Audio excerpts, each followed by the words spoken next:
Olá, eu sou Fernando Luzil e esse é o programa Novos Intérpretes.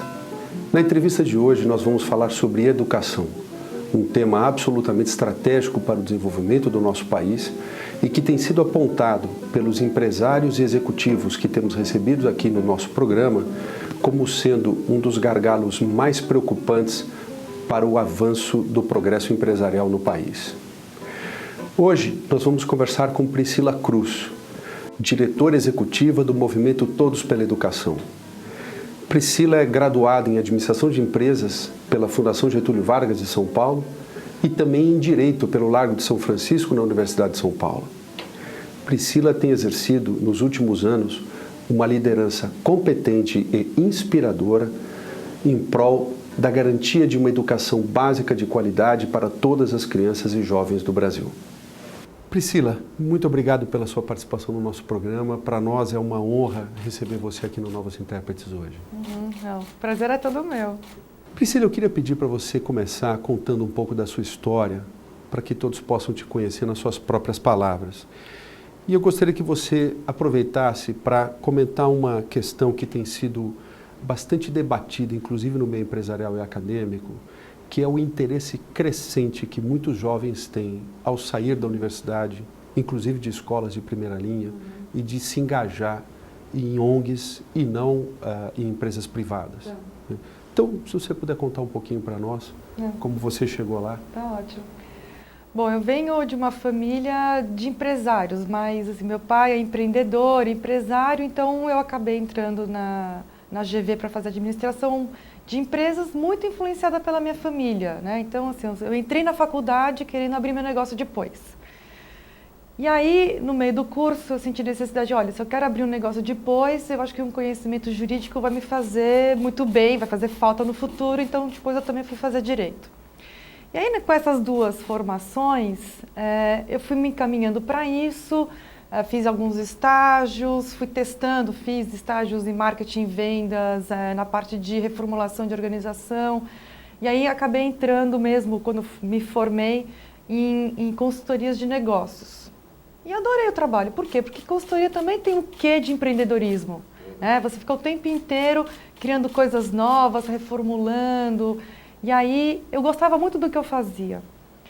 Só que aí, um dia, numa conversa de bar com os amigos, eu tinha uma colega que fez GV comigo, que ela estava trabalhando no terceiro setor. E ela era disparado a pessoa mais contente, satisfeita e realmente ali totalmente mergulhada no trabalho, assim. Então ela falava assim, não, mas é porque eu vou todo dia trabalhar, mas eu nem sinto que eu vou trabalhar. Para mim aquilo ali é uma coisa tão assim... importante, ela trabalhava uma coisa bem bacana na área de cultura até. E aquilo ficou na minha cabeça. Porque uma coisa que eu acho que é importante nas trajetórias, assim, as pecinhas vão se encaixando. Porque na escola que eu estudei a minha vida inteira, a gente tinha um projeto de trabalho voluntário. E também era quase que automático. Assim, era sábado de manhã, todos estávamos no Jardim Varginha, que é na zona sul daqui de São Paulo, e a gente fazia trabalho voluntário. Então, para mim, era tão na raiz da minha formação, essa coisa do trabalho voluntário, que aí eu sempre quis essa mudança social. Eu sempre tive essa ideia de ser um agente de mudança, de dar condições melhores para as pessoas. A gente, obviamente, quando a gente é mais jovem, a gente é mais socialista, né? Então, isso fica até mais forte, que eu acho que é super importante isso, a gente ter essa consciência social mesmo. Então, o fato de eu ter tido essa experiência na escola, com os meus colegas, naquela formação mais tenra mesmo, e depois de ver essa minha colega, que era uma aluna excepcional da GV, era uma super aluna e estava muito feliz trabalhando na área de cultura, eu falei, puxa, isso aqui é uma possibilidade, acho que eu posso pensar nisso, mas eu não estava insatisfeita com o meu trabalho anterior. E aí surgiu uma oportunidade, foi em 2001, né, porque na época da faculdade, quando eu estava cursando, diferente de hoje, não tinha essa história de terceiro setor. O terceiro setor era uma coisa totalmente distante, não existia isso. Tinha, sim, fazer trabalho voluntário, fazer um trabalho social, arrecadar agasalho, distribuir sopa, né, no centro, mas não tinha, assim, como profissão. Então, aquilo ali me despertou. Mas aí surgiu, em 2001, o Ano Internacional do Voluntário, que é um ano da ONU, né? A ONU tem esses anos temáticos, né? Todos os anos. E aí foi o ano do voluntário. E eu tinha essa história de voluntariado e, por coincidência, um colega meu também da faculdade, a mãe dele era a presidente do Comitê Brasileiro do Ano Internacional do Voluntário, que é a Milo Vilela. E aí ele comentou isso comigo, eu fui lá falar com eles lá do comitê, com a Maria Lúcia, que está até hoje lá com a gente no Todos pela Educação agora, né? E aí eu me encantei, falei, quer saber, assim, eu sou jovem ainda, né? Na época eu era muito jovem, e eu podia fazer essa escolha, porque eu acho que uma coisa que a gente não pode ter medo, pelo menos, graças a Deus, você achou que até por vir de uma família de empreendedores, e aí empreendedorismo também tem isso, você não pode ter muito medo, né? Você tem que de vez em quando arriscar. Eu acho que eu tinha isso meio na minha cabeça, olha, agora a hora de arriscar é agora, não dá para ficar esperando muito, eu vou arriscar. E lá na consultoria, eles me deram essa licença de 6 meses, que também foi muito legal da parte deles. Assim, eles olha, vai lá, experimenta, se você não curtir, não rolar, você volta para cá, teu emprego está aqui garantido, não tem... a gente não vai contratar ninguém no seu lugar por enquanto. Eu falei, então eu fui. Então foi muito legal, assim, as pessoas entenderam esse momento de vida e eu fui para lá. E eu amei.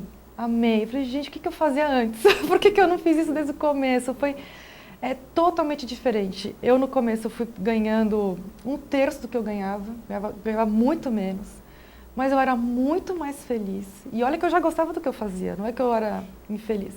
Eu adorei o que a gente estava fazendo, a gente fazia coisas incríveis. E aí, eu entrei no Ano Internacional, e a gente foi apresentar os resultados em Genebra. Então, tinham as representações de todos os países e o Brasil ganhou destaque dos 123. Então, quando eu voltei, falei, não, é isso. Foi um sinal que eu tenho que trabalhar com isso. E aí, quando a gente voltou, era para o comitê se desfazer, porque era um comitê de 1 ano, né, que era só para o Ano Internacional, e a gente resolveu fundar uma outra organização de voluntariado. E eu tinha muito forte, como eu estava falando, o voluntariado na escola. Então, e outros diretores também do Ano Internacional também colocaram isso, de trabalhar o voluntariado na escola. Porque o voluntariado nasce muito, se a gente tem atividade de voluntariado na escola, com seus colegas, com seus pares, isso fica para a vida inteira. E a gente fundou o Faça Parte, que foi uma organização de voluntariado educativo, que era na escola, voluntário na escola. A gente fundou do zero, eu participei do zero, fui a coordenadora do Faça Parte. Depois de uns 5 anos de Faça Parte, a gente percebeu também, ótimo, o aluno pode ser voluntário, isso é muito importante para a consciência social, para o trabalho futuro, desde ser presidente de empresa, até ser empreendedor, ou trabalhar como funcionário, ser operário, ser professor. Para tudo que esse aluno fizer, se ele tiver tido uma experiência fundante em voluntariado, isso vai ficar para o resto da vida.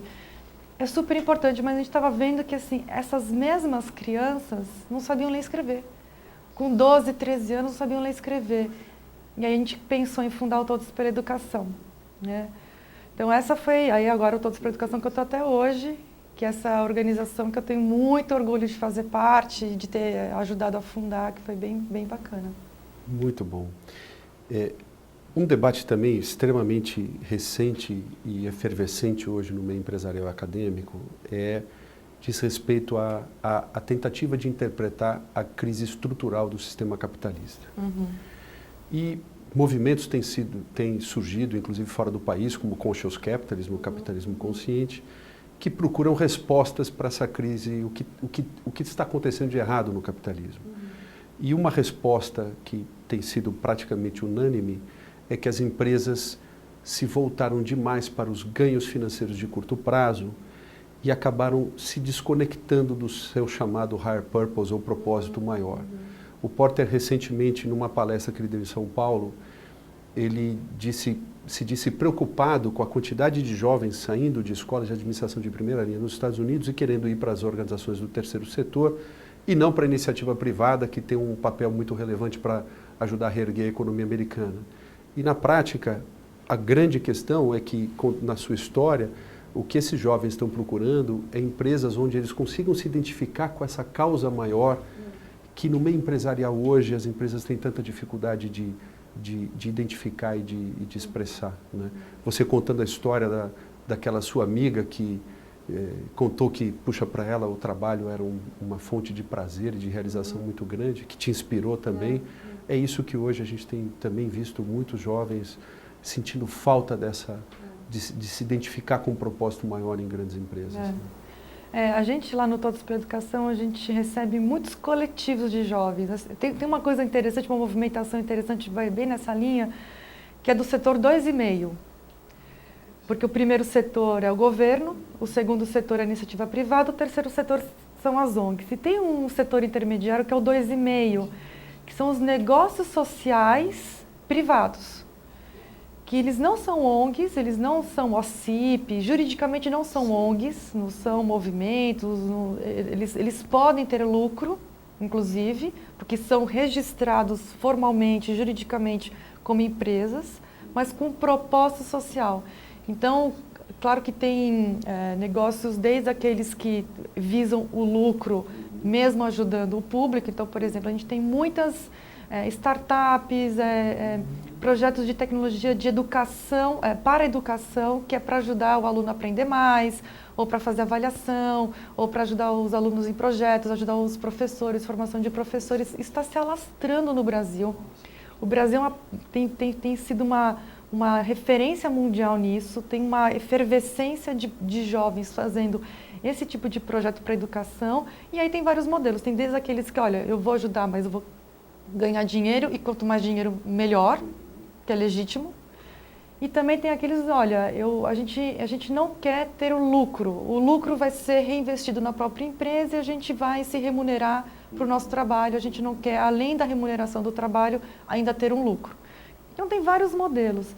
Essa é uma saída interessante para quem tem essa veia empreendedora, para quem não quer sair totalmente do setor privado, porque também acho que é importante colocar, sabe, Fernando? O terceiro setor, eu sou super realizada por trabalhar no Todos pela Educação. Acredito, como essa minha amiga também, eu vou todo dia trabalhar sem pensar que eu estou indo trabalhar, uma coisa... Eu sei que é um privilégio, eu dou muito valor para esse privilégio que eu tenho, assim, que eu sei que é para poucos. Adoro o que eu faço, mas é um mercado difícil, também acho que é importante colocar isso. Assim. As possibilidades, obviamente, são muito menores do que na iniciativa privada. Você não tem tantas posições assim, você tem poucas organizações que são estruturadas o suficiente para ter uma política mais de treinamento, de formação de pessoal, para você poder crescer, para você poder... De carreira. Não, carreira é super difícil, porque as organizações elas são muito pequenas. Olha, o Todos pela Educação é a maior organização de educação do Brasil. E nós somos em 15 pessoas. Puxa vida. São 40 projetos em 15 pessoas. Não dá para crescer mais do que isso, porque você depende de financiamento, de patrocínio, de doação. Então, essas estruturas elas são muito enxutas, então é um mercado muito restrito. Digo que é difícil de entrar hoje em dia. Quando eu entrei em 2001, há 13 anos, não existia o que existe hoje. Era mais informal, não tinha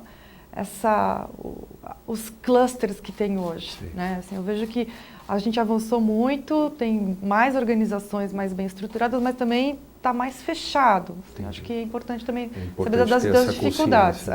Não é fácil, mas quem tem um currículo bom acho que tem como entrar desde o comecinho. Comentar uma coisa que eu acho que é interessante, que eu vejo muito assim com quem entra lá mais novinho, lá no Todos pela Educação, e eu vejo também em outras organizações, que assim, às vezes a pessoa, o menino, a menina que está saindo da faculdade ou até estagiária, chega com aquele gás todo querendo já mudar o Brasil. E tem que ver que as coisas também seguem uma certa rotina, processos, tem projeto, tem aprovação de projeto, tem conselho, então não é aquela coisa voluntarista assim que você chega já mudando tudo. Então, acho que também é importante colocar isso, porque em geral as pessoas vêm com muita ânsia de já querer fazer a diferença e vão fazer. Só que tem que esperar um pouquinho, né? Tem que esperar, como qualquer empresa, tem que fazer carreira. Então, como eu estava falando, esse setor 2,5, eu acho que é uma saída que tem sido bastante procurada e bem interessante. Eu vejo meninos com brilhos nos olhos, querendo mudar, mas não querendo também se submeter as institucionalidades de organizações sociais, que tem que ter conselho, tem que ter isso, tem que ter aquilo. Então, eles estão ali, é uma coisa mais livre. Uma outra estrutura também que tem surgido muito são os coletivos, que não precisam nem muito se institucionalizar também. Eles podem começar de uma forma mais informal, testar, como eles falam, testar a pegada, ver se a coisa vai andar, e aí depois até evoluir, amadurecer para um outro formato. Mas está surgindo muito isso em educação. Assim, nunca na história da educação brasileira tanta gente se envolveu para melhorar. E não só diretamente com os governos, mas fazendo produtos. E a tecnologia, nesse ponto, foi o tipping point, assim, foi aquilo que permitiu essa mudança, porque agora os meninos, administração, direito, computação, enfim, até da pedagogia, de várias áreas, eles podem fazer projetos incríveis, inclusive podendo ter escala com a tecnologia. Então, tem sido bem interessante esse movimento. E você pode dar algum exemplo de alguma organização do setor 2,5 e também do coletivo, só para quem tiver interesse em conhecer algum modelo? Por exemplo, tem um grupo de jovens que se reuniu para fazer uma instituição que chama Juntos por Você. Entendi. Que até o website deles é juntos.com.vc. Que interessante. É bem interessante. Para ter o VC, eles registraram no site numa ilha caribenha. Porque aí não é BR, é VC. Que interessante. Mas são super criativos. O que eles fazem? São garotos que concluíram a universidade há pouco tempo e eles fizeram uma empresa que é para arrecadar fundos para ONGs. Olha que interessante. Então, eles fazem aquilo que a gente chama de crowdfunding, que é você poder, com valores pequenos, mas pulverizados e numa escala, né, com mais pessoas colaborando, você juntar uma quantia para poder ajudar um projeto de uma organização social. Então, tem esses meninos que eu acho que são super legais.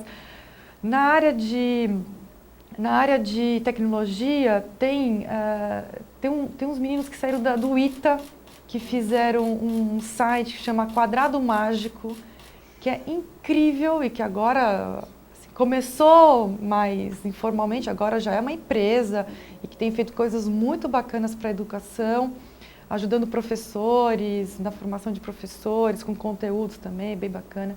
Tem uma outra que é de um empreendedor, um brasileiro, que ele era do mercado financeiro aqui no Brasil, foi fazer um mestrado em educação em Stanford, voltou e fundou o Geek. O Geek hoje, ele tem milhões de jovens fazendo simulados para o Enem, e isso tem ajudado muito, eles orientam, inclusive, conteúdos, eles direcionam conteúdos para esses alunos poderem melhorar a sua nota no Enem. Tem um que eu adoro, que é o Descomplica, que eles fazem, essa história é muito bacana, é de um professor de física, de um cursinho, que é o Marco Fisbein, e ele era um professor excelente de física num cursinho lá no Rio de Janeiro. E aí um dia ele pensou assim, olha, as minhas aulas são tão boas, eu demorei tanto para conseguir fazer essa aula, ficar redondinha e todos os alunos aprendem, é tão legal. Mas por que só o aluno que tem dinheiro para pagar esse cursinho pode ter essa minha aula? Por que eu não filmo essa minha aula e ponho na internet? E aí, com essa ideia, ele começou a pedir para os outros colegas também a filmarem as aulas, isso se tornou uma empresa. Hoje ele tem milhares de aulas filmadas. E grande parte dos alunos, uma grande parte de alunos que prestam o Enem, que fazem o Enem, assistem às aulas em vídeo. Porque hoje, se você quer ter uma aula maravilhosa de biologia sobre célula, você encontra no Descomplica. Então, é legal porque você vai ampliando as bordas, né, as fronteiras da própria escola.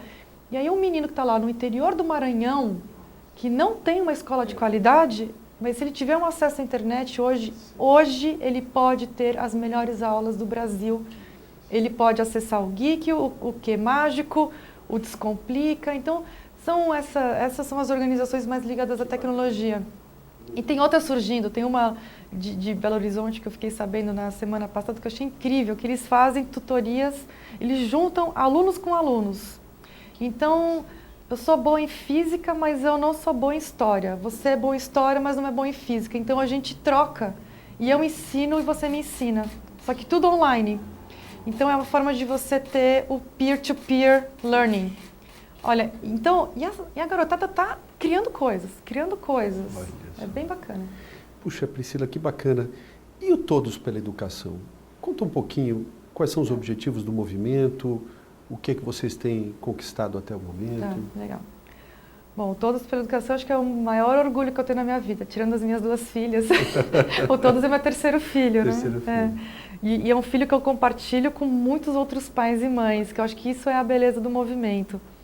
Então, o Todos ele foi criado a partir de 2 grandes vetores. O primeiro que é o da indignação, assim, sabe, Fernanda? A gente tem um país rico, lindo, com uma gente boa, uma gente que está querendo melhorar de vida, e a gente tem conseguido indicadores melhores cada vez mais, mas a exclusão ainda é muito intensa, a pobreza ainda é muito intensa, a desigualdade, a injustiça. E no berço disso tudo tem um sistema educacional muito desigual. Então você tem, claro, que você tem crianças, a gente tem ilhas de excelência no Brasil, a gente tem municípios inteiros que fazem um trabalho maravilhoso, a gente tem estados que estão avançando mais, mas infelizmente são ilhas, não são arquipélagos e nem, muito pelo contrário, não é o Brasil inteiro. Então o fato, a indignação nasceu assim, olha, por que uma criança, vamos pegar só a escola pública, não vou nem entrar em escola privada, mas por que uma criança? Porque nasceu naquele lugar. Então, assim, olha, está aqui, ela nasceu aqui em São Paulo, na Vila Madalena, ali perto, e ela vai para uma escola pública que é de alta qualidade e lá ela vai aprender. Por que essa criança tem um tratamento diferente da criança que nasce no interior de Alagoas, por exemplo? Que lá a gente sabe que tem os piores indicadores do Brasil, estão em Alagoas, Maranhão, entre esses 2 estados. Por que tem essa diferença se as 2 crianças são brasileiras, detentoras de direitos, e a educação é o direito social número 1, está lá elencado, é o primeiro direito social da nossa Constituição Federal. E, então tem essa indignação muito forte.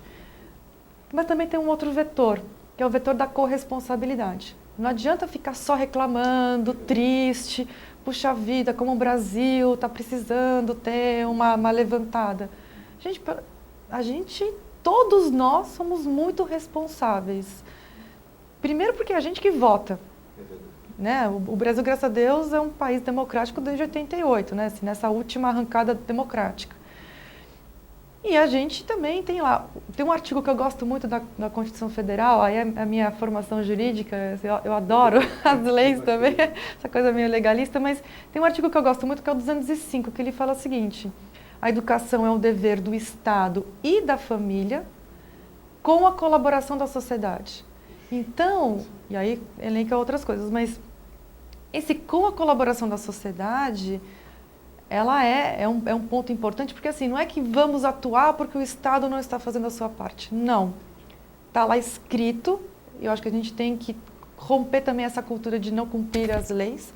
O Brasil tem uma das constituições federais mais avançadas do mundo, mas a gente também não cumpre, né? Então não adianta nada ter lá no papel tudo lindo e não cumprir.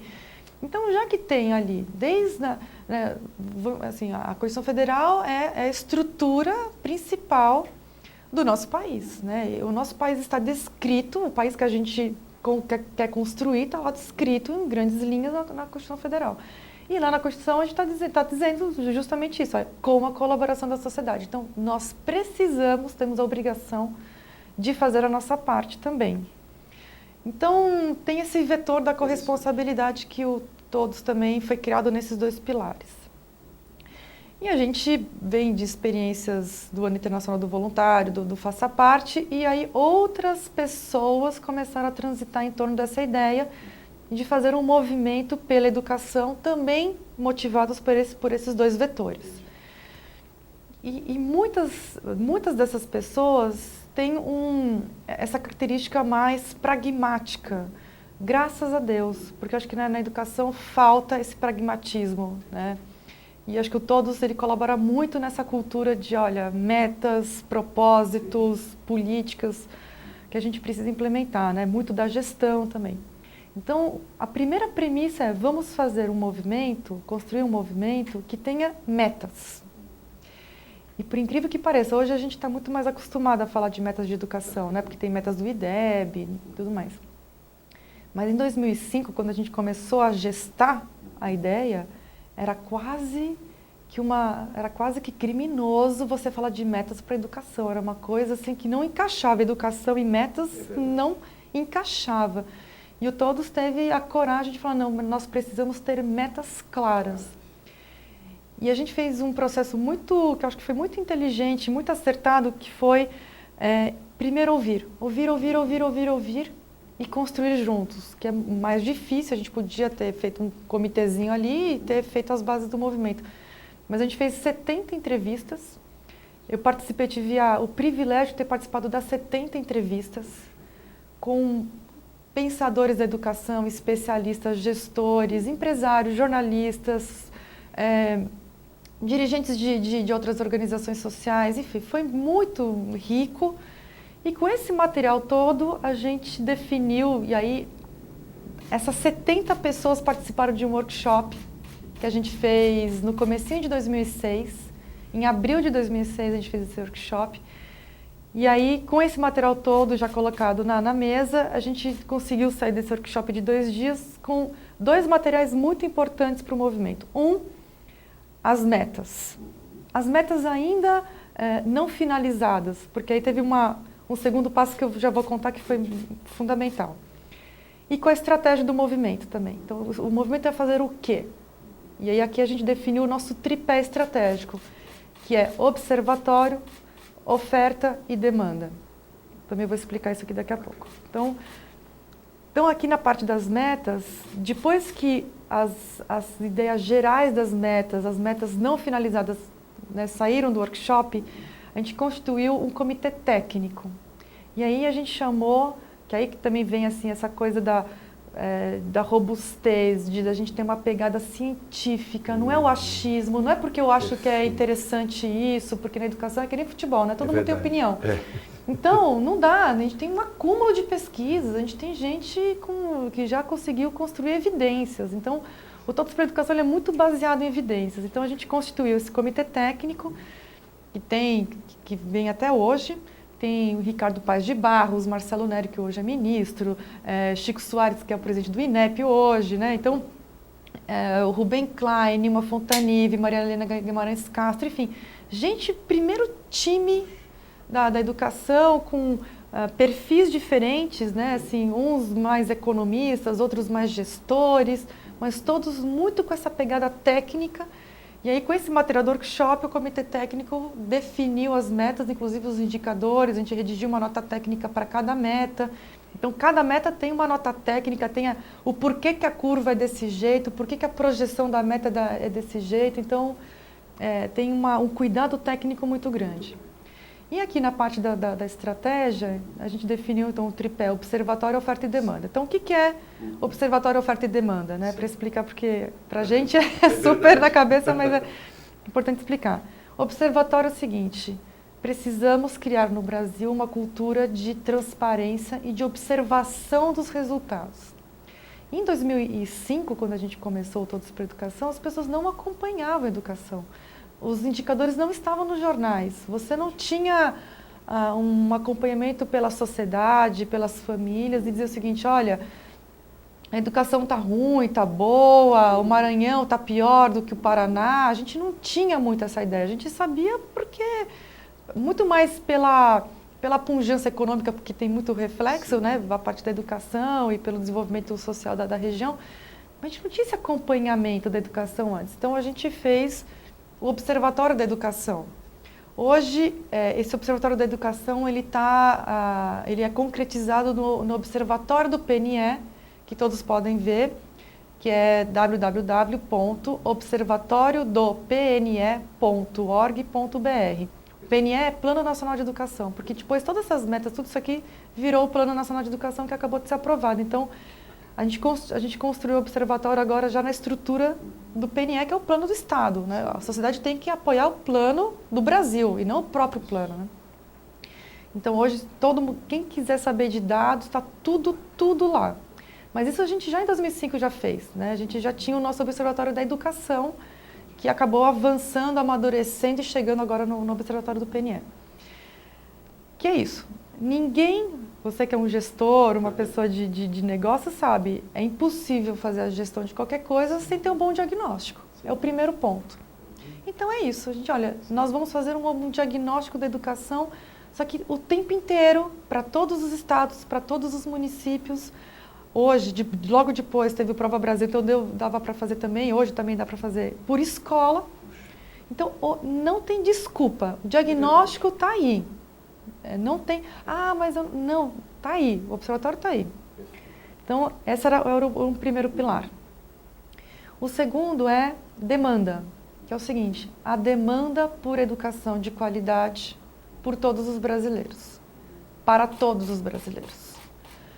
Porque uma coisa que diferencia muito o Brasil, por exemplo, com os países asiáticos, que você conhece bastante a cultura deles, é que lá a população demanda educação de qualidade. Não tem essa conversa de que porque tem vaga na escola está tudo certo, entendeu? Que é uma coisa que está mudando no Brasil, mas que ainda é muito forte, porque os pais não puderam ir para a escola, hoje os seus filhos estão na escola e eles acham que isso já é a maior maravilha do mundo, que Deus olhou para mim e meu filho... Graças a Deus, graças ao prefeito, graças ao governador, graças ao presidente da República, está na escola. E não é um direito do seu filho estar na escola. Mas não qualquer escola, uma escola de qualidade em que ele esteja alfabetizado, aprendendo todos os anos e conclua o ensino médio. É esse o direito que a gente tem que demandar. E a oferta é a oferta da política pública, que o Todos pela Educação, desde o começo, também se posicionou. Isso foi tema de muito debate. Mas eu acho que a gente acertou muito em escolher, em estar ao lado do governo, apoiando o governo. Claro que a gente critica, que a gente tem uma voz crítica, muitas vezes a gente incomoda, muitas vezes. A gente cobra, a gente é chato, a gente pega no pé, mas a gente constrói junto também.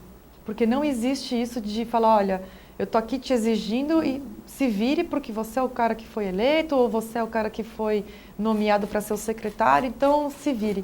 Isso não existe.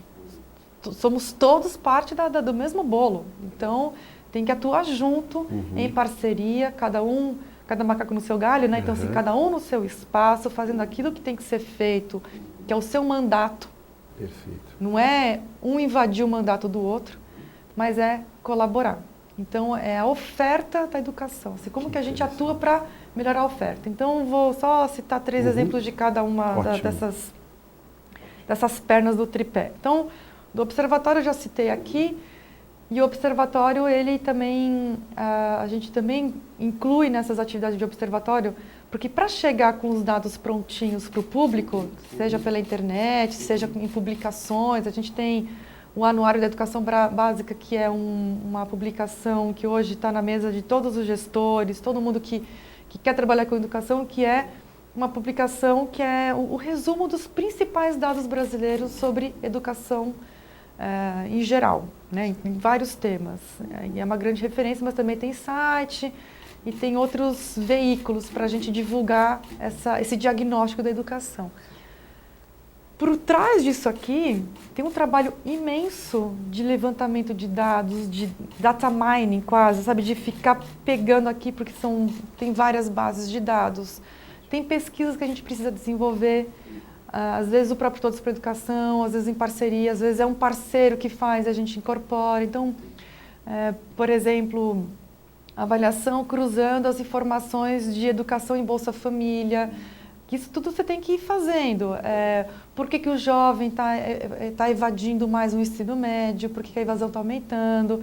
Por que a educação melhorou depois que passou a ser 9 anos? Então, os porquês são muito importantes para o diagnóstico. Não basta só dar o dado, eu tenho que dizer o porquê. Faz parte do diagnóstico, você sabe bem disso, né? Não adianta só dizer a interpretação do dado.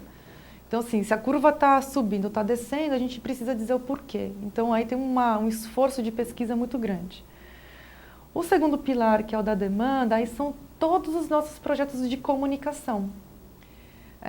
O Brasil, logicamente, eu não posso atribuir isso apenas ao Todos pela Educação, mas a gente sabe que tem uma colaboração significativa nesse processo. Os brasileiros, em 2006, a educação era a 7ª prioridade dos brasileiros. Hoje é a 2ª. porque a educação entrou na pauta. Hoje está nos jornais, muitos jornais, os principais jornais brasileiros, eles têm espaços, eles têm jornalistas especializados em educação, muito porque a gente tem esses dados todos, então tem material para o jornalista trabalhar. A gente faz muitos levantamentos para os jornalistas para poder melhorar essa cobertura o tempo inteiro e sempre deixar a educação na pauta. A gente faz formação de jornalistas, então a gente faz por temas. Então, se vai sair o resultado do Enem, uma semana antes a gente reúne jornalistas e faz uma formação sobre o Enem. Assim, o jovem que está assistindo sabe que o Enem é meio confuso de entender, porque a nota não é de 0 a 10, né? Então ela varia as pontas, e tem aí o porquê que o ranking não faz sentido, né? Porque o ranking não faz o menor sentido no Enem. O ranking, em verdade, tem pouco sentido em muitas coisas da educação, mas no Enem a gente tem essa mania de fazer rankings, por que o ranking não faz sentido? Enfim, a gente qualifica a cobertura jornalística sobre educação.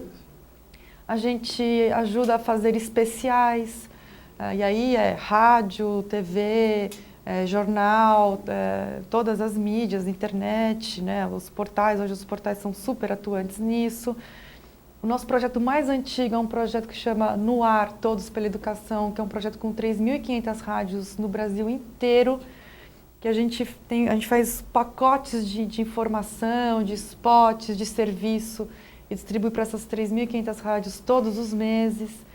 Então tem esse trabalho mais com a imprensa e tem um outro trabalho em comunicação, que é a comunicação de massa, que é fazer campanhas de televisão. Tem uma campanha que eu adoro, que a gente fez tem uns 2 anos, que é Um Bom Professor, Um Bom Começo.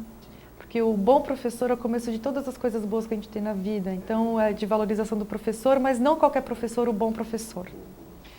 Essa campanha eu gosto muito. E a gente agora vai entrar com a campanha das 5 atitudes também, que depois acho que eu vou comentar sobre as 5 metas, 5 bandeiras, 5 atitudes também. Então, a comunicação é a nossa estratégia para levantar a demanda. Entendi. Né? Qualificar a demanda por educação de qualidade. E, por fim, a parte da oferta, em que a gente ajuda o poder público ou provoca o poder público e faz com que as coisas andem na política pública, que é o nosso trabalho de advocacy. E aqui a gente tem aí um histórico, eu acho, assim, de bastante sucesso. Assim, nesses 8 anos de atuação, a gente conseguiu, nós fomos uma parte importante em conquistas fundamentais aí, recentes. Primeiro, a ampliação da obrigatoriedade da matrícula. A gente, antes, essa lei ela só vai começar a vigorar plenamente em 2016, mas hoje o obrigatório é de 6 a 14 anos. A partir de 2016, porque a lei ela é de 2009, então ela teve um período de transição e para os gestores poderem se preparar para poder cumprir a lei, então, mas a partir de 2016, toda criança e jovem de 4 a 17 anos tem que estar na escola. Então passou a ser obrigatório. Uma outra também é o PNAE, que é o Pacto Nacional pela Alfabetização na Idade Certa, que é um projeto que hoje está em todos os municípios, né? É do Ministério da Educação, que está formando um exército de professores alfabetizadores no Brasil inteiro para que eles garantam a alfabetização das crianças até, no máximo, 8 anos de idade, que é a nossa meta 2. O PNAE foi uma experiência muito interessante e ela tem uma trajetória também bacana que foi... O Brasil não tinha nenhuma informação, né? Por isso que é essa nossa pegada da evidência. Não tinha política de alfabetização, porque também a gente não sabia como estava a alfabetização das crianças no período que elas tinham que estar alfabetizadas, né? Que é até 8 anos de idade. E aí a gente fez uma pesquisa, a gente fez uma prova, que é a prova ABC, com a SES Gran Rio, com o Instituto Paulo Montenegro, com vários parceiros. E a gente fez essa prova nacionalmente com crianças no final do 2º ano, no final do 3º ano, para ver como estava a alfabetização. E a gente viu que só 44% das crianças com 8 anos de idade, que é 8 anos, só 44% estavam alfabetizadas. Então, mais da metade estavam fora do seu direito. E essa outra metade que não está alfabetizada é aquela que não vai aprender nos anos seguintes, é aquela que vai concluir, se concluir o ensino médio, vai concluir sem aprender aquilo que tem direito, é uma fortíssima candidata a repetência e evasão, enfim. Então a gente precisa fechar a torneira do analfabetismo ali, né, no início. Então a gente fez essa prova e isso acendeu a luz vermelha no Ministério da Educação e eles lançaram o PNAE, hoje está super bem, o PNAE está fazendo um bom trabalho. E agora, mais recentemente, o Plano Nacional de Educação, que o Todos pela Educação teve uma atuação muito forte durante alguns anos. O Plano Nacional ficou quase 4 anos tramitando no Congresso, a gente teve uma presença muito forte. E as 5 metas do movimento estão lá, as 5 bandeiras do movimento estão lá. Então, assim, é um plano que hoje atende a essa demanda da sociedade. E hoje é muito interessante, Fernando, porque assim, como eu estava falando, né, em 2005 era um pecado falar em educação e metas, né? E aí hoje a gente vê papo corrente, brigando por metas e metas cada vez mais ambiciosas. Então, isso mudou bastante. Quer dizer, teve várias outras, né? Mas teve uma que também acho que é interessante, foi bem do começo do Todos, que foi quando a gente lançou as 5 metas com o próprio movimento, o governo federal lançou o IDEB, que é uma conjugação da meta 3 e 4 do Todos pela Educação.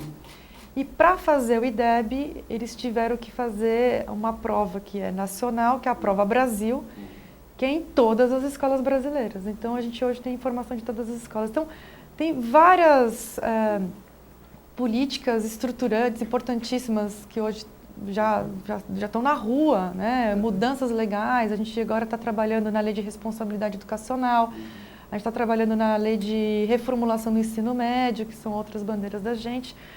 Mas tem essas iniciativas todas de advocacy, de ajudar a oferta. Então, essa é a estratégia do movimento. Muito bom.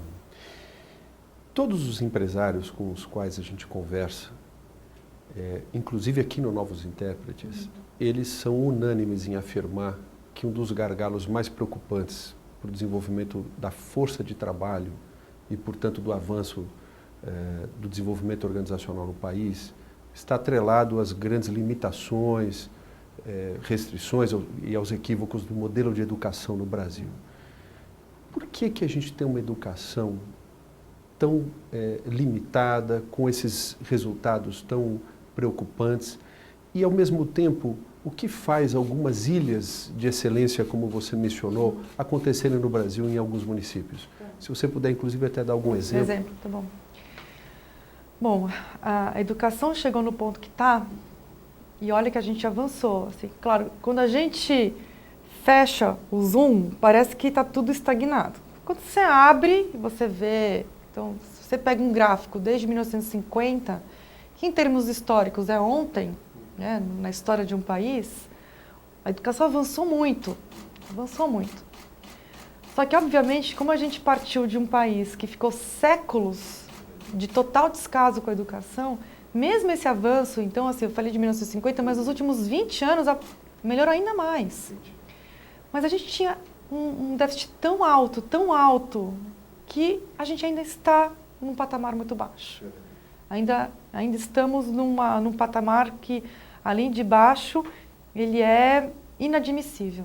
Inadmissível, claro que tem impactos nas empresas, na sociedade, mas quando a gente pensa na Maria, no João e no Pedro, é a vida inteira deles dependente dessa situação que a gente está hoje. Então, tem aí uma primeira explicação que é dos nossos antepassados, que a gente tem que agora resolver na nossa geração, que é esse total descaso com a educação. Aqui tem uma boa notícia que, acho que pela primeira vez na história brasileira, além da educação agora ser a segunda prioridade, ela só perde de saúde, o que está ótimo, porque acho que tem que estar vivo para poder estudar. Então, essa duplinha está maravilhosa, assim, do jeito que está. Então, ela é uma prioridade dos brasileiros, está no discurso hoje dos empresários, está no discurso da sociedade, tem gente trabalhando pela educação no setor privado, no setor 2,5, no terceiro setor, em todos os lados, os gestores também, tem muitos gestores comprometidos. Então, a gente tem uma efervescência agora que dá esperança de que a coisa vai melhorar ainda mais. E de uma forma mais acelerada, que eu acho que é o que a gente precisa. A gente precisa de saltos agora. Se a gente continuar com essa velocidade, a gente só vai ter 70% dos alunos aprendendo em 2050. Que eu acho que a gente não pode permitir um negócio desse. Então, a gente tem que criar uma aceleração na curva. Não adianta só continuar crescendo. Acho que o trabalho é acelerar a curva. Então, tem esse fator histórico. O segundo é uma demanda que está crescendo, mas que ainda não é pela qualidade. Então, assim, educação é prioridade, mas aí acho que é importante uma autocrítica. Mesmo os empresários, eles não cobram qualidade das escolas públicas do entorno de onde eles estão. Então, assim, na hora de falar com o prefeito, então, um empresário tem uma empresa, uma fábrica, uma indústria, um serviço, um supermercado numa cidade. Tem pautas com o prefeito, com o governador, o tempo inteiro tem essa interligação entre o público e o privado, que pode ser muito positiva se a educação estiver também na pauta desse empresário. Então, olha, tá bom, vamos fazer o seguinte, a educação, eu já tenho aqui o diagnóstico, eu entrei lá no Observatório do Todos para a Educação, tenho aqui o diagnóstico, essas escolas do entorno aqui estão muito ruins, a gente precisa fazer alguma coisa e eu estou aqui me oferecendo para ajudar também. Sabe? Olha, eu acho que essa postura de corresponsabilidade é importante. Não adianta, porque esse salto não vai se dar sem a nossa participação. Então, acho que tem aí, além da demanda, tem que ser uma demanda qualificada também no sentido de participar e de apoiar. Então, tem isso. E aí tem várias explicações, né? Estou resumindo, tem um terceiro ponto também, que é a não excelência. Aí tem uma coisa até cultural do Brasil que é assim, a gente adora debater educação, a gente adora fazer os planos, existe essa efervescência toda, mas aí na hora que a política sai do gabinete, ou sai da mesa do investidor, ou de uma ONG, na hora que ela vai descer, sobra pouco quando chega na sala de aula. Assim, a gente vai se perdendo. Claro que tem uma estrutura complicada, grande, engessada, tem redes, assim, você pega aqui no estado de São Paulo, são redes gigantescas, 6.500 escolas estaduais em São Paulo. É muito complicado você chegar na ponta, mas é essa excelência de implementação que falta. Assim, falta coragem de fazer as mudanças, e aí você tem as mudanças que são... Assim, a gente pode dobrar o investimento em educação, que se a gente não fizer essas mudanças, nada acontece, que é mudar a formação de professores, tem que melhorar a remuneração do professor, sim, porque a gente precisa atrair os melhores alunos do ensino médio. Todos os países que estão bem em educação fazem isso. Todos conseguem atrair os melhores alunos, porque é o ciclo positivo que a gente quer fazer. Os melhores ensinam os próximos. Quem que a gente está conseguindo atrair para a carreira da docente? Não é os melhores alunos. Isso eu te falo. Então, quem está indo fazer pedagogia? Não são os melhores alunos. Então, a gente tem que aí também melhorar a atratividade, a formação e a carreira docente. Essa tríade aqui a gente precisa resolver. Agora tem que ter muita coragem para fazer isso, porque você vai mexer em interesses colocados, você vai ter que abrir espaço no orçamento para pagamento de professor, você vai ter que discutir a questão dos aposentados. É verdade. Porque eu quero melhorar o salário para atrair os novos, não os que já não estão mais na ativa. Essa aí é uma discussão muito impopular, muito complicada, difícil de ser negociada com sindicatos. Agora, precisa ser feita. Porque não vai dar para a gente ampliar a remuneração para os da ativa e para os que estão aposentados. Então, é esse tipo de equação. Precisa ter uma base nacional comum, que é esse currículo que vai orientar o que os alunos aprendem cada ano. Enfim, tem uma série de políticas que precisam de coragem de implementação, porque, em geral, a gente tem na educação várias organizações que são contra essas mudanças. Porque tem esse apego, não quer mudar, porque teme perder privilégios, direitos, enfim. Então, precisa ter coragem e boa implementação, né? Essa duplinha aí precisa funcionar sempre junto, e a gente tem visto, sim, que essa questão toda da gestão, ela é um ponto crítico na educação ainda. E isso é uma coisa que as empresas podem ajudar bastante. Mas não com a lógica, porque aí que eu acho que é também interessante, não com a lógica pegada da iniciativa privada. Não com aquela postura assim, Olha, eu sou um gestor, porque olha o tamanho da minha empresa, olha como eu cresci nos últimos anos, olha como eu sou um empresário bem-sucedido, então eu vim aqui te ensinar a como gerir as escolas, a tua rede, etc. A lógica é totalmente diferente. Eu acho que é uma outra abordagem, a abordagem assim, olha, eu sou muito bom no que eu faço, mas eu também quero aprender como que se faz a gestão pública, porque quem sabe a gente pode fazer uma troca aqui. É outra abordagem. Tem que ser, porque a gente teve muitas experiências da iniciativa privada querendo ajudar com toda boa vontade, na melhor das fés, mas aí acabou atrapalhando muito, porque a lógica não encaixa e nem deve encaixar. É bom que se mantenha duas lógicas mesmo, é outra lógica. Então é muito mais de aprender e a gente também tem casos maravilhosos de empresários que aprenderam muito essa lógica da gestão pública e conseguiram aproveitar muito desses aprendizados para a sua própria empresa também. Então, eu acho que é muito mais na lógica da troca. Então, tem essas questões todas que estão colocadas para a gente avançar. Agora, a gente tem ilhas de excelência.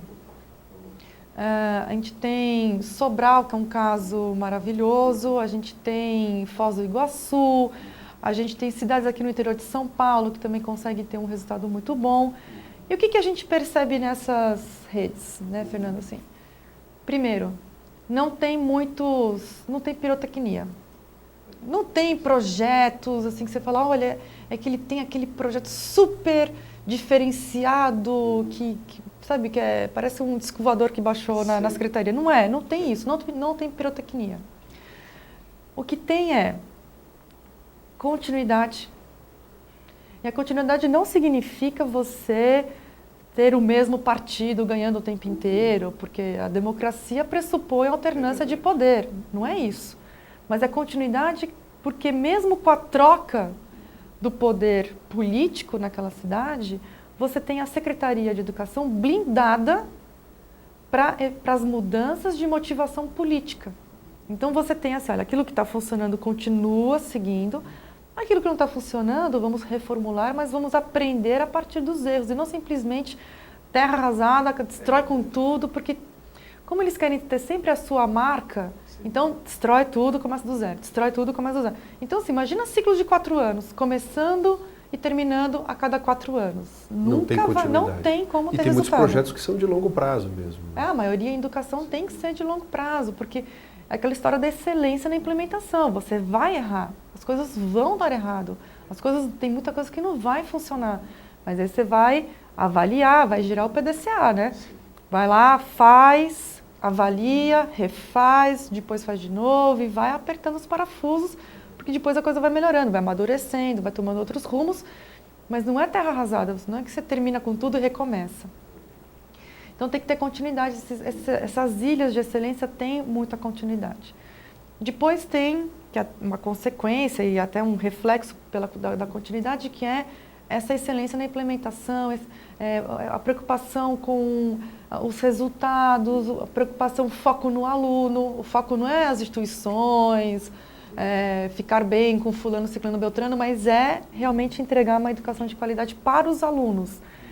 Então, essa ideia de excelência na implementação e de ter uma equipe comprometida com isso, que a gente sabe que é tão difícil, isso é uma das coisas que muda muito do setor privado para o público, né? Porque os incentivos são outros, você tem uma carreira pública que é diferente, você tem isonomia, você tem estabilidade. Então, você tem amarras de gestão que você não tem na iniciativa privada. Na iniciativa privada você tem ferramentas que você pode usar, que na gestão pública não são as mesmas. Você tem outras ferramentas, mas são mais restritas. Você tem que... É muito mais um trabalho de sedução, de convencimento. Você precisa... O próprio secretário tem que engajar a secretaria, as escolas, os professores, não é? Não adianta o secretário baixar uma norma que a coisa vai acontecer na ponta, como muitas vezes acontece na empresa. E hoje, cada vez mais, a gente tem visto que as empresas também passam por isso. Não adianta o gestor ter a ideia maravilhosa, passa lá um memorando, um e-mail para todo mundo que a coisa vai acontecer. Isso é mais intenso ainda na gestão pública. Então, o secretário, eu sempre falo que assim, os 5.600 e tantos secretários municipais que a gente tem no Brasil, eles precisam ser os melhores gestores do Brasil, do país. porque está na mão deles a educação e eles têm que ser excelentes gestores, inclusive gestores de pessoas. Promover engajamento, ele tem que ser uma liderança legítima, uma liderança que as pessoas ouvem, incorporam, etc. Então, nesses municípios a gente tem isso, assim, essa excelência na implementação. E no dia a dia, é fazer o feijão com arroz bem feito, né? Que é, olha, eu vou ter que ter focos, eu não posso querer fazer tudo, o orçamento é limitado, o meu tempo é limitado, nas escolas a gente não pode ficar pendurando um monte de coisa nas escolas que vai virar até uma árvore de Natal, escola, não, a gente tem que manter a escola no foco e ter esse trabalho de fazer bem feito o feijão com arroz. Se a gente fizer o básico bem feito, com essa base dá para fazer coisas incríveis, né? Então, acho que basicamente isso é interessante porque assim, não tem nada que você fala, puxa, não, quem fez isso investiu em alfabetização. Sim, mas isso é o básico, entendeu? Assim, é formação de professores, é você ter a equipe toda voltada para a aprendizado do aluno, são coisas muito básicas, mas assim, acho que o principal é não ter grandes pirotecnias, porque em geral as empresas também, nessa pegada de querer ajudar as redes, tem a sua ideia maravilhosa. Olha, eu tenho uma ideia maravilhosa que vai ajudar.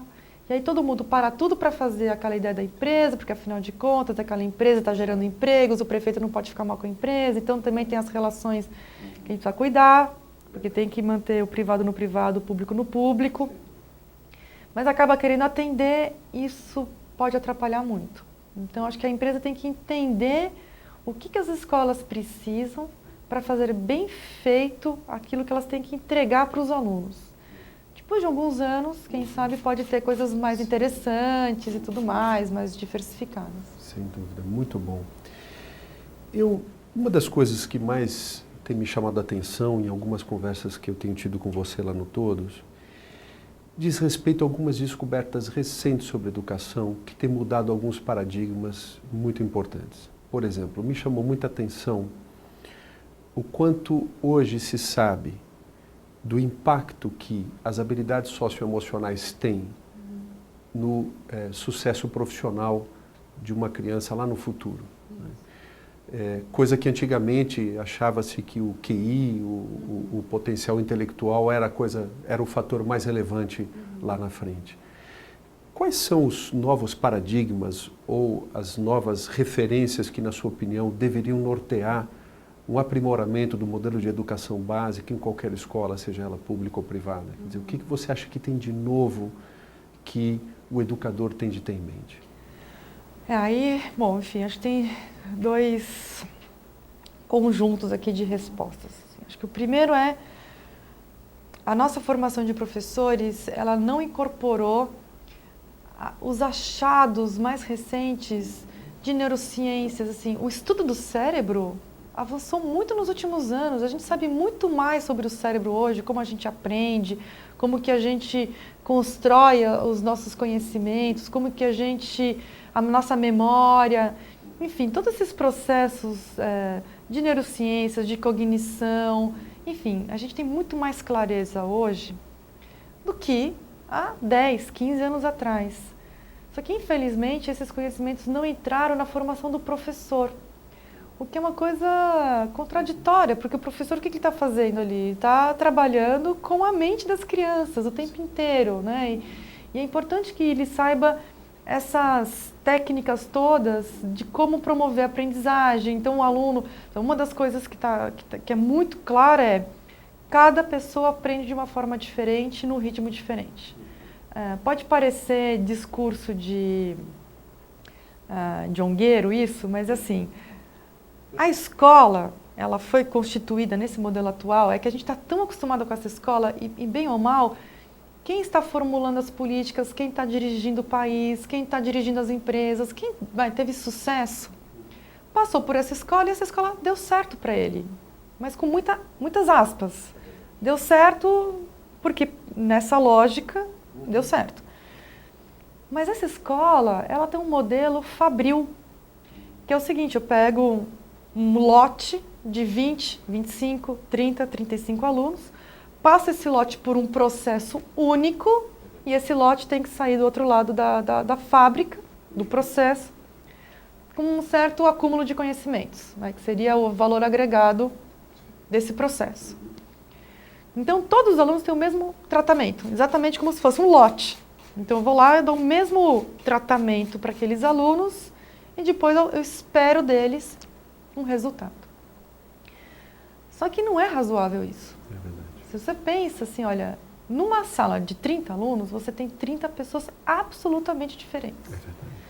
Todo gestor de empresa, todo gestor de recursos humanos sabe que os estímulos precisam ser diferentes, a formação de um é para uma coisa, depois a formação de outro é para outra coisa, cada um vem com deficiências, defasagens, vocações, interesses, são tão diferentes que você tem que ter tratamentos diferentes. Então, uma das coisas que está super clara hoje, mas que é difícil também implementar, obviamente, porque o nosso costume, assim, a gente enraizou muito esse sistema de tratamento único para todos. Mas o que está muito claro é que você tem que tratar diferente os diferentes. Na educação isso é essencial. Então você tem que respeitar os tempos, porque eu posso ser muito rápida em aprender matemática, mas eu preciso de mais leitura na história. História eu preciso gastar mais tempo para aprender história do que eu preciso para matemática. Então, não adianta eu querer fazer tudo padrãozinho para tudo, porque o que vai acontecer é que história que eu preciso de mais tempo, eu vou ficar para trás. E matemática que eu sou muito rápida, aprendo rápido, eu fico desestimulada porque a classe inteira está aprendendo o que eu já aprendi, então para mim não é desafiador. Eu podia estar muito lá na frente e eu não consigo porque eu preciso estar junto com a classe. Então, e a tecnologia pode ajudar muito nisso, porque o aluno pode ter os seus objetivos de aprendizagem, ele pode ir atrás e o professor tem que mudar o seu papel para um papel menos de ensinador, né, daquele que vai lá para ensinar, mas daquele que vai mediar a aprendizagem dos alunos. É uma mudança radical e, obviamente, tem milhões de resistências, mas a gente vai ter que fazer isso, Fernando. Ou a gente faz isso, a gente só vai ter 70% em 2050 dos alunos aprendendo. Então, assim, a gente não quer isso. Então, uma das coisas que a gente precisa implementar rapidamente é a personalização da aprendizagem. Então, os itinerários são... Isso até é importante porque o aluno ganha mais autonomia, ele tem mais responsabilidade, porque agora, inclusive tem alunos que têm muita... O próprio aluno tem resistência para esse sistema porque é cômodo você esperar que o professor te ensine. Agora, se eu tenho que ir atrás da minha aprendizagem, eu preciso me mexer, eu preciso ir atrás. E isso desenvolve habilidades importantes para o resto da vida desse aluno. Então, a personalização é um dos pontos. O outro ponto é esse que você está falando, que das não cognitivas. Hoje, o Heckman, que é um ganhador de prêmio Nobel e tudo mais, ele conduziu um estudo mostrando que para a aprendizagem de matemática, da linguagem, né, no caso foi inglês, né, que foi lá nos Estados Unidos, o aluno que é mais concentrado, que é mais responsável, que tem controle das emoções, consegue se controlar, né, não explode ou não se deprime facilmente, que é mais resiliente, que é mais focado, enfim. Esses atributos, essas habilidades não cognitivas, socioafetivas, socioemocionais, tem vários nomes, são preditores maiores do sucesso escolar e do sucesso futuro na vida do que o QI. Então, e aí vem um ponto que eu acho que é importante destacar e que tem muito a ver com a sociedade, tanto iniciativa privada, população em geral, famílias, que acho que é a maior parte das pessoas que assiste esse material. Essas habilidades socioemocionais, elas não são uma responsabilidade apenas da escola. Aí entra um papel importantíssimo das empresas, das famílias, da sociedade como um todo. Né? E muito motivado, né, por isso, Todos pela Educação formulou as 5 atitudes, né? Identificou e definiu 5 atitudes, que são 5 atitudes para que todo mundo também faça a sua parte. Né? Que são atitudes que elas tocam a política pública, mas que elas podem ser implementadas independentemente de ter uma política pública ou não. E eu acho que vale a pena comentar isso, porque isso foi um trabalho foi muito gratificante, muito legal que a gente fez lá no Todos para a Educação. Que é o seguinte, mais da metade do desempenho escolar de um aluno é devido ao seu background familiar. Então, para simplificar, vamos dizer o seguinte, então tem metade e metade. Metade é a escola que tem que ser de qualidade, com as políticas todas que a gente estava falando lá atrás, que tem que ter excelência na implementação, tem que ter um currículo, tem que ter uma avaliação que funciona, tem que ter uma gestão de sala de aula, tem que ter um professor bem formado, remunerado, com uma atratividade para a carreira, etc. Isso tudo está mais na política pública. Mas metade do desempenho de um aluno brasileiro se deve ao background familiar. Então, isso explica, em grande parte, por que as escolas públicas têm resultados piores do que as escolas particulares. Isso não é senso comum, isso não é intuitivo, não é porque a escola particular é melhor. É porque a escola particular ela tem os alunos com background familiar mais alto, melhor, mais desenvolvido. Então, o número de palavras que uma criança fala aos 2 anos de idade tem um impacto enorme na aprendizagem futura dela. Essa criança que está indo para a escola particular tem livro em casa, o vocabulário falado em casa é mais rico, a criança está exposta a situações muito mais diversas, então ela está aprendendo o tempo inteiro, adquirindo um monte de coisa ali. Quando ela chegar na escola, avião, né? Vai embora. Aí, claro que você ouve assim, porque meu filho se alfabetizou com 5 anos de idade, por que a criança de escola pública... Claro que a gente quer que a criança de escola pública se alfabetize o mais cedo possível. Mas o background familiar dela, o trabalho da escola é diferente do trabalho de escola particular. A gente tem que ter essa humildade, sabe, de entender que, assim, gente, as realidades são diferentes. Não para justificar, porque a gente não quer que a criança aprenda menos, mas é para poder entender que o trabalho da escola pública tem que ser melhor do que o trabalho da escola particular. O valor agregado que a escola pública tem que colocar ali... Para compensar essa falta do background familiar. Para compensar, familiar. É maior. Então, o valor agregado tem que ser maior. É muito mais difícil. Eu conto uma história pessoal. Durante alguns anos eu fui professora voluntária de teatro, porque eu gosto muito de teatro, em abrigo. Um abrigo aqui em São Paulo, aqui na Zona Sul. E são crianças que têm backgrounds familiares muito complicados. Inclusive, seus pais perderam a guarda dessas crianças por algum tipo de situação de violência, de abuso, de pobreza extrema, enfim. São crianças que, inclusive, não têm o pai e a mãe biológicos ali cuidando deles, então vivem em abrigos, que é, enfim, uma realidade bem presente no Brasil. Para colocar, eu era professora de turmas de 7 a 10 crianças, moleza, né? Assim, você pega as professoras de escola pública têm salas de 30, 35 alunos. Não, eu tinha turmas de 7 a 10. Demorava alguns meses para conseguir fazer com que as crianças sentassem em roda e ficassem 15 minutos escutando os comandos para as atividades que a gente ia fazer naquela manhã. É mais difícil. Os nossos filhos vão no teatrinho, estão acostumados a sentar, ouvir historinha, se concentrar. Chega na escola, eu lembro que quando a minha primeira filha foi no primeiro dia de aula, eu falei, nossa, como que vai ser essas crianças todas juntas, tudo pequenininho, como que essa professora consegue manejar isso? Um minuto, a criança agora... Crianças, vamos sentar aqui que a gente vai cantar uma musiquinha. Todas elas sentadinhas, bonitinhas, 20 crianças sentadinhas, bonitinhas, escutando a professora ali um tempão.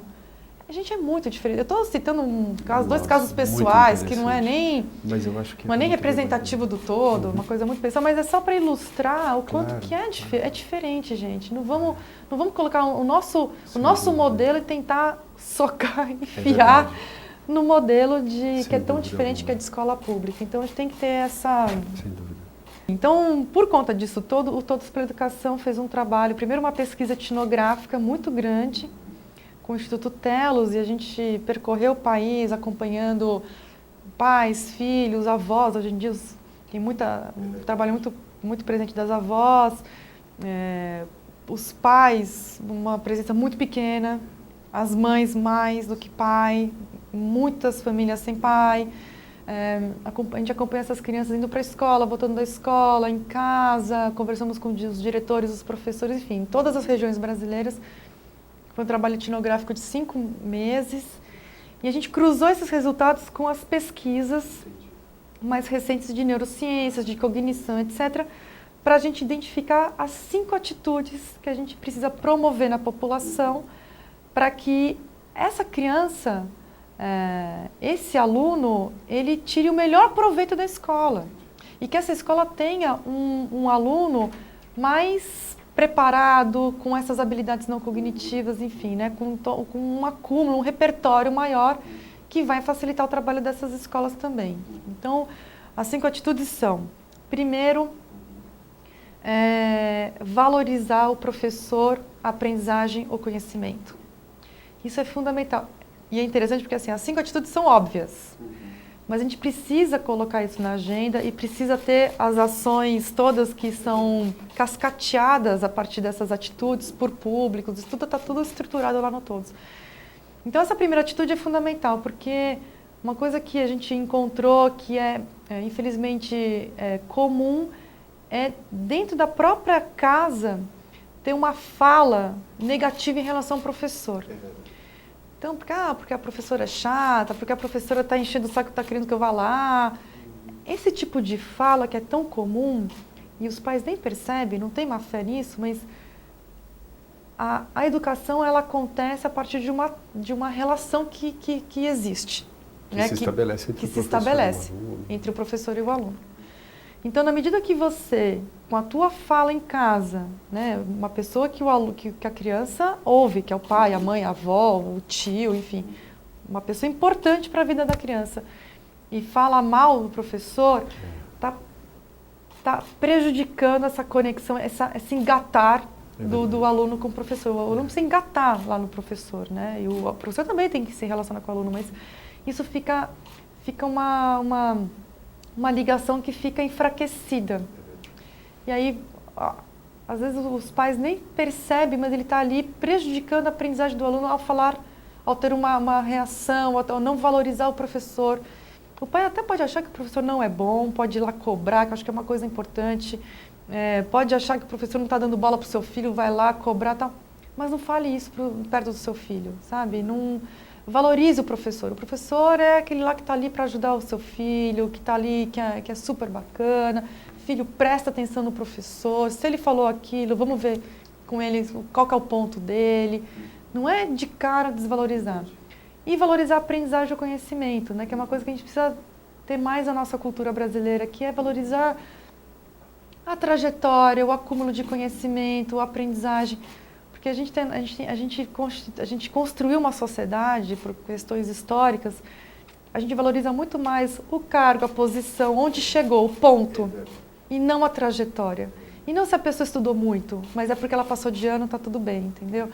Você vai conversar com os alunos nas escolas, é muito... Olha, o que eu puder fazer para passar de ano sem estudar, o pessoal está focado nisso, focado em passar de ano sem estudar. Com o menor esforço possível. Menor esforço possível. Porque o objetivo é passar de ano e não é aprender. Então, tem que mudar essa ótica, né? Então, tem que ser a aprendizagem. Então, tem atitudes, ações muito simples que todo mundo pode fazer, que é o seguinte, olha, chegou da escola ou à noite, quando chega do trabalho, pergunta para o teu filho, o que você aprendeu hoje? O que você aprendeu hoje de interessante? Puxa, isso... Nossa, eu não lembro mais, sabe que eu devo ter aprendido isso na escola, mas eu não aprendo mais. Ou, olha, o papai não teve chance de ir para a escola, então me ensina isso, assim. Valoriza o que o filho aprendeu na escola, e não como foi na escola hoje, ou às vezes, muitas vezes nem pergunta, né? Então essa é uma atitude de valorização da aprendizagem, isso faz muita diferença, assim. Quantas histórias de famílias muito pobres que os filhos conseguiram ir para a universidade, hoje são profissionais muito bem-sucedidos, e que sempre relatam isso. Olha, os meus pais eram analfabetos, mas lá em casa tinha uma preocupação muito importante com a aprendizagem. Então, acho que isso é bem fundamental. A segunda atitude é colocar a educação no dia a dia. Ela é bem básica, mas ela é muito importante porque ela comunica para o filho a importância que a família dá para a educação. Que é ir nas reuniões, conversar com os professores, na medida do possível levar ou buscar ou as duas coisas, entrar na escola, se relacionar com os outros pais, com os professores, com a direção, com a coordenação pedagógica, ir nas reuniões que a escola oferece, ir nos eventos que a escola oferece. Se a escola abre no final de semana, ir usar o espaço da escola como um espaço de recreação, de convivência familiar na escola. Então, assim, é botar a escola no dia a dia da família mesmo, né? Perguntar se tem prova, não tem prova, tem lição de casa, deixa eu ver, fez a lição de casa. Então, um pai é analfabeto, uma mãe é analfabeta, ou a avó que cuida daquela criança, às vezes é analfabeto, olha o capricho do caderno. O capricho é uma coisa importantíssima, que é o respeito que eu tenho com o professor que depois vai corrigir aquela lição. Então, olha, está caprichado, não está caprichado, olha aqui, você tem que fazer até o fim, você não fez até o fim, faz até o fim. Inclusive tem essa coisa de ir até o fim, da persistência e tudo mais, né? Então, não é... Assim, tem que ver que assim, tem muitos pais, aí é um problema mais de pais de classe média ou da elite brasileira que senta do lado do filho e faz junto com o filho. Isso não é bom. Tem que dar autonomia para o filho, né? Deixa o filho errar, isso é importante, não pode fazer nunca no lugar do filho. Então é interessante porque a gente tem os extremos com problemas aí, né? Mas é colocar a educação no dia a dia. A terceira tem a ver com as socioafetivas, as não cognitivas, que é promover as habilidades importantes para a vida e para a escola. Que são essas habilidades que a gente pode fazer muita coisa em casa, né? Ou como organizações sociais, ou como sociedade civil organizada, que é o seguinte, promover leitura, todas essas atividades que estimulam essas habilidades não cognitivas, a concentração, a responsabilidade, a autonomia, o controle emocional. Então, por exemplo, uma coisa que eu percebi no meu caso, assim, e que é uma atitude que, obviamente, que para o quinto inferior de renda, né, as famílias que estão no quinto inferior de renda é mais difícil, porque você tem um analfabetismo muito grande, elas vivem em condições de pobreza muito intensas, então é mais difícil. Por isso que a gente tem que ajudar essas famílias a desenvolver essas habilidades. Mas quando uma mãe, isso aí é mais comum na classe média, né? Quando uma mãe lê para o seu filho todo dia à noite, que é uma coisa que a gente faz até automaticamente, né? Assim, então, ó, vamos ler um livrinho antes de dormir.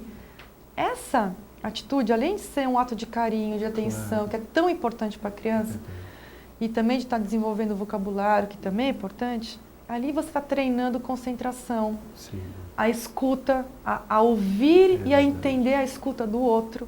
Então, que são habilidades que depois vão ajudar muito na escola, né? E até a criatividade, porque a criança tem de imaginar, ela tem de construir os cenários da história. Na cabeça, justamente. Então, nossa, tem tanta coisa acontecendo ali quando você lê para o seu filho à noite. Uma atitude tão simples. E é tão simples, né? E muitos de nós fazemos isso sem saber da importância total que isso tem, né? Acho que é importante a gente saber o quanto está acontecendo ali, até para valorizar mais aquele momento, né? Então, essa é a terceira atitude. A quarta atitude é apoiar o projeto de vida do seu filho, da criança, do jovem. Por quê? A escola, para fazer sentido e para o aluno querer aprender e tudo isso, tem que ser parte da sua história, do seu projeto de vida. Por que o jovem está evadindo tanto no ensino médio? Porque essa escola do ensino médio não faz sentido para o projeto de vida dele. E muitos não têm nem projeto de vida. Então, sem projeto de vida, a escola perde totalmente sentido se você não tem um projeto de vida. E aí tem também, assim, a gente tem uma diferença muito grande entre as famílias do quinto superior de renda e o quinto inferior, que é a seguinte: essa nossa elite, classe média, os nossos filhos, né? Porque a gente tem que entender que a gente faz parte dessa elite, por isso que a gente é mais responsável ainda em relação ao Brasil. Eles veem a vida, eles estão expostos à vida com a porta escancarada, né? Assim, a gente dá oportunidade para vários estímulos, conhecimentos, experiências. Então é desde viagem, é um tio que é médico, vai numa exposição, vê um quadro bonito, enfim, está exposto a vários estímulos. E isso vai compondo o projeto de vida da criança. Enquanto que a criança mais pobre, ela vê a vida pelo buraquinho de uma fechadura. É muito mais restrito, o modelo dela é muito mais ali fechadinho, viciado na... Por isso que as condições, as situações vão se repetindo geração após geração. Então, a criança tem a mãe é quebradora de coco, porque o avô era quebrador de coco, porque o bisavô já quebrava coco. Então, vê que aquilo ali vai continuando. Então a gente tem que expandir os horizontes dessas crianças e pensar nessas crianças mais pobres mesmo, sabe? Porque senão a gente não consegue ajudá-las no seu projeto de vida. O que não precisa ser o mesmo projeto de vida com os nossos valores, com aquilo que a gente considera que é sucesso, não é nada disso. Se bobear, pode continuar a ser quebrador de coco, mas é um quebrador de coco porque escolheu ser quebrador de coco, porque é o seu projeto de vida, porque valoriza essa herança familiar, não tem problema nenhum nisso. Mas tem que ser uma opção, e não porque só existe isso para ser feito, entendeu? Então, acho que o projeto de vida é muito importante. E o projeto de vida tem muita relação com as expectativas que a gente tem. Que é uma outra coisa que acontece, infelizmente, de forma comum ainda nas famílias, que é o próprio pai, mãe, familiar dizer para o seu próprio filho, ou quando o filho está do lado, fala assim, não, mas é porque ele não é bom em matemática. Não, é que em matemática, não, ele não aprende matemática. Não entra na cabeça dele. Ou, não, ela tem 10 anos, ela ainda é analfabeta, mas é porque ela é devagar nisso mesmo. Sabe? Isso é muito comum. Os pais passarem isso para os seus filhos. Então, assim, não, ao contrário, altas expectativas. Não, ele é ótimo. É que ele ainda não pegou o jeito. Sabe? É ter expectativa de que o seu filho vai aprender muito a vida inteira. Então, a coisa da expectativa é importante. E, por fim, a quinta atitude está muito relacionada a todas as outras anteriores, que é ampliar o repertório esportivo e cultural da criança. Quanto mais cultura, prática esportiva essa criança está exposta, mais ela vai aprender português e matemática na escola, que também é uma descoberta mais recente, que é, assim, primeiro que a cultura, assim, a gente aprende, tudo que a gente aprende de novo é relacionando com alguma coisa que a gente já aprendeu. Você precisa conectar o novo com alguma coisa que já existe. Então, quanto mais coisas existirem de aprendizagem na sua cabeça, mais você consegue aprender. Então, essa exposição às manifestações culturais mais diversas vai criando conexões na cabeça da criança, no cérebro, que depois vão facilitar muito a aprendizagem. Fora toda a questão cultural, estrito sensu mesmo, porque é importante para a formação como cidadão, como pessoa, a cultura é importantíssimo, mas até para aprender português e matemática, quanto mais você for exposto a essas manifestações culturais, mais você vai conseguir aprender depois na escola. E a prática esportiva também, primeiro tem uma correlação muito forte entre prática esportiva e matemática, porque principalmente a geometria é a relação com o espaço, e o físico é o teu lugar no espaço. Então, quanto mais eu tiver de experiência sensorial de espaço, mais eu consigo aprender essa área específica da matemática, então tem uma relação bem direta. Mas também porque o esporte, ele desenvolve essas habilidades que são aquelas não cognitivas, que é responsabilidade, persistência, treino, concentração, respeito às regras. Ninguém sai jogando futebol e inventando regras a cada jogo. Então, assim, tem a regra do jogo e vamos jogar o melhor que a gente pode com essas regras. Então, tem aí uma série de habilidades que são desenvolvidas no esporte. Então, essas são as 5 atitudes, que são atitudes que são desdobradas em ações por públicos. A gente tem uma série de materiais para isso. E aí Se alguém quiser ler um pouco mais sobre as 5 atitudes, caminho pode ser? Então, entra no nosso site, que é todospellaeducação.org.br, e lá tem vários materiais. A gente vai fazer um lançamento desse programa todo em agosto de 2014. Então, antes disso, vai ter um pouco menos de informação no site, e depois disso vai ter muita coisa lá no site do Todos pela Educação. Muito bom. Priscila, para mim está sendo adorável te escutar e, sem dúvida alguma, eu passaria aqui muito mais tempo te ouvindo. Estou preocupado com o seu tempo, inclusive. Então, eu queria caminhar para o final da nossa conversa, pedindo para você pensar e compartilhar conosco o seguinte. Imagina que você fosse escrever uma carta para deixar uma mensagem para suas filhas, que, por sinal, são maravilhosas, né?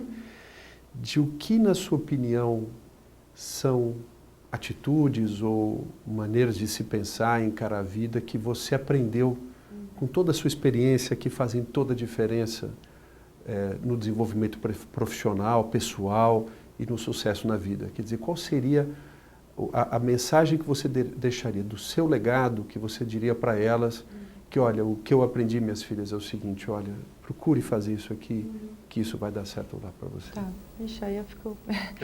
quando a gente fala dos nossos filhos, olha, acho que tem aí duas coisas que eu gostaria de deixar como legado para elas, né? Assim, acho que o primeiro é ser sempre muito curioso, querer aprender sempre e de mergulhar nas aprendizagens, porque, assim, inclusive aproveitar o período de escola, depois da universidade, para fazer alguns mergulhos, porque eu acho que a gente às vezes aprende aquilo lá que está sendo dado, mas a gente não mergulha. Assim, acho que poder descobrir o que gosta muito, e aquilo que gosta muito, ler muito, querer aprender muito, ir atrás, ser sempre... Porque a criança nasce curiosa, nasce querendo aprender e depois isso vai se perdendo. Então, acho que o que eu puder fazer para elas sempre serem crianças, depois adolescentes, jovens, adultos, curiosos e que vão atrás daquilo que interessa muito e muito a fundo. Assim, a gente não precisa ir a fundo em tudo, mas acho que a gente tem que eleger alguns interesses que às vezes são mais imediatos, outros não. Então pode ser desde gastronomia, de querer entender tudo sobre gastronomia, ou querer saber, ou querer ser muito bom em física quântica, sabe? Assim, entender quais são os conhecimentos que encantam e ser um leitor voraz, um aprendiz voraz disso tudo. Assim, acho que esse é um legado que eu gostaria de deixar para elas, assim, de ir bem atrás daquilo que gosta e tudo mais. E o segundo é o seguinte, assim, acho que quanto mais generoso a gente é com a vida, com os outros e no nosso meio, mais também a vida nos retribui. Então, é claro, fazer aquilo que gosta, nem sempre aquilo que a gente gosta de fazer e o ambiente que a gente vai trabalhar no futuro permite tanto, mas não precisa trabalhar em organização social que nem a mãe, não precisa... Porque, enfim, eu posso ter uma filha que quer ser engenheira, advogada, ou, sei lá, qualquer coisa, ou chefe de cozinha, fotógrafa, não sei. Ela tem que gostar do que vai fazer, mas eu acho que essa postura generosa, sabe? De ser generosa com a vida. Uma coisa que eu gosto muito é a palavra obrigada, sabe? Assim, sempre agradecer a tudo, a todos, e ser uma pessoa generosa que também consegue receber dos outros e devolver, que eu acho que essa é uma atitude que para a vida inteira ajuda muito, né? Você ser sempre aberta, ser generosa e também ser aberta à generosidade dos outros. Acho que é isso. Puxa, Priscila, muito obrigado. Eu que agradeço. Olha, foi para mim maravilhoso o programa Novos Intérpretes, quando nós criamos há um ano e pouco atrás. O objetivo era justamente esse, a gente no dia a dia, a gente tem a oportunidade, o privilégio de beber do conhecimento de pessoas tão especiais como você, e o que a gente queria era poder, de alguma maneira, contribuir para a disseminação desse pensamento, desse legado. Eu te agradeço muito. Imagina, o prazer foi totalmente meu. Poxa, muito obrigado Obrigada. mesmo. Bom, muito obrigado aos nossos ouvintes e até a nossa próxima entrevista.